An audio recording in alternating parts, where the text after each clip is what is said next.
Not all murders are equal. This series is dedicated to exploring the most baffling, strange, and unusual deadly crimes the world has seen. Join us as we explore curious killings. Huntington, West Virginia, is a scenic destination in the western foothills of the Appalachian Mountains. The area offers shopping, entertainment, and a nostalgic town square dedicated to the city's railroad past. Festivals and special events take place downtown throughout the year. Few today would know what horrific event occurred there in 1932 when this all-American city became a hotspot for a criminal conundrum. One of the strangest mass murders in the Appalachian Range happened on October 24, 1932, in Huntington, West Virginia.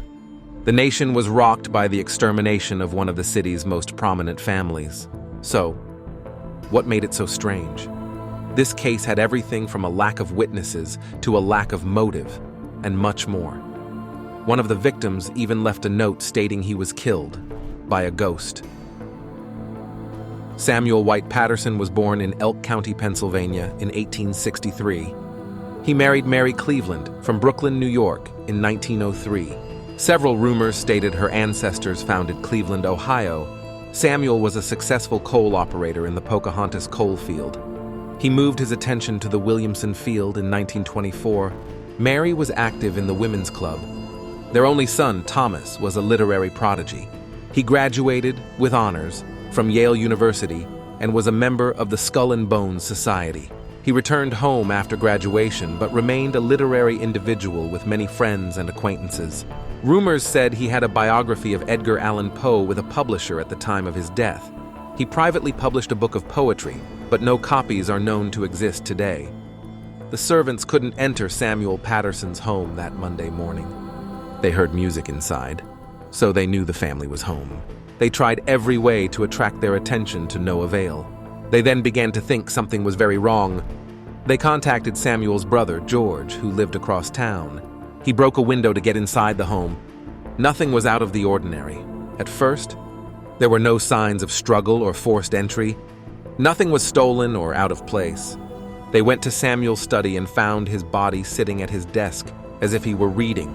He had a terrible gash on his head, as well as a bullet hole near that. He was dead. They went into the living room and found Mary in front of the radio, as if she were still listening. She had the exact same wounds as Samuel. Someone shot her through the head, and she had a gash on her forehead, as if someone hit her with a hatchet. George then thought of his nephew, Thomas. The group ran to Thomas's room, but the door was locked. They tried to summon the boy, but there was never an answer. The police finally arrived. The authorities scaled the wall under his bedroom window. They climbed onto the balcony of Thomas's room and broke through the window. Unlike the rest of the house, Thomas's room was wrecked. There was blood everywhere, and it looked like he'd taken a hatchet to the walls. At first, they believed he'd been shot as well.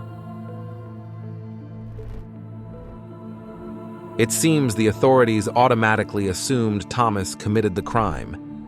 Since he was a fan of dark literature, it was assumed he was the culprit. Coroner F.X. Schuller stated it was a double murder-suicide. The crime occurred at 11 p.m. Sunday night. Neighbors didn't hear anything. One account said Thomas tried to write on the bathroom walls with his blood, but that wasn't substantiated. It then began to circulate that Thomas had serious mental issues. They claimed he'd been under the care of a Baltimore psychologist and said a doctor suggested he be institutionalized. This was never substantiated. They found a note near Thomas's body. There were several pages of gibberish that has never been published. Among those lines were, "I have been murdered by a ghost, a devil." They also read, "I wish to be cremated. Homicide manic. I am sorry." The authorities believed Thomas was to blame, since he didn't have a gunshot wound. They alleged he made the wounds on his wrist with a butcher knife and bled to death. In the nearest bathroom, they found the basin was filled with blood and a pistol beside it. They stated Thomas had drained his blood into the basin before he stumbled back to his room and passed out. All the weapons found near Thomas's body, 2 hatchets, a pistol, and a large butcher knife were new. He had weapons like a gun and a hatchet, but chose the slowest means of suicide. The only weapons believed to be used were a hatchet and the pistol. As to why the other items were with him, it was never determined or investigated. The butcher knife wasn't used in the crime. Several professionals did not believe the wounds on his wrists were severe enough to cause death via blood loss. They believed he died of another cause, but that was never investigated. This is another unsettling quandary. If a family member has mental issues, it would likely be noticed if they began accruing hatchets, guns, and large butcher knives. The authorities did ask local merchants if he'd been buying weapons at their shops. He hadn't. So, where did they come from? Why didn't Thomas just use items from the home? Thomas was not cremated. The entire family had services on October 26th. There were 3 sealed coffins. Sadly, there is no resolution. It is unlikely there will ever be answers.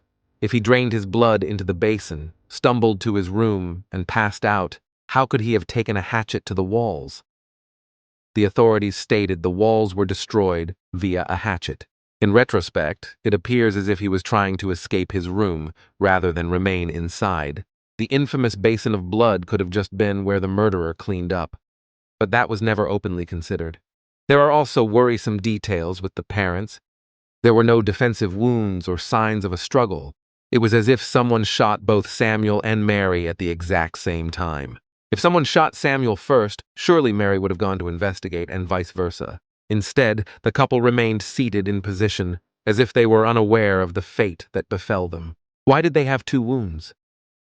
It appeared like the hatchet wounds came after the bullet, because it's unlikely they would have sat there and allowed someone to hit them.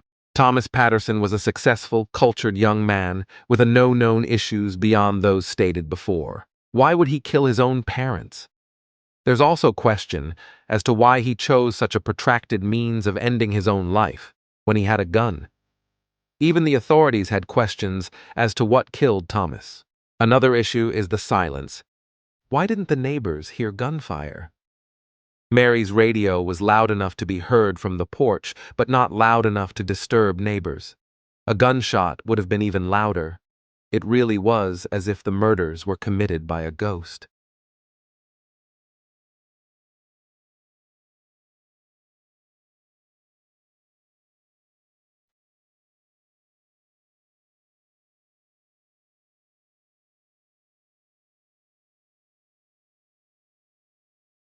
This is just a reminder to subscribe to enjoy our growing collection of paranormal content.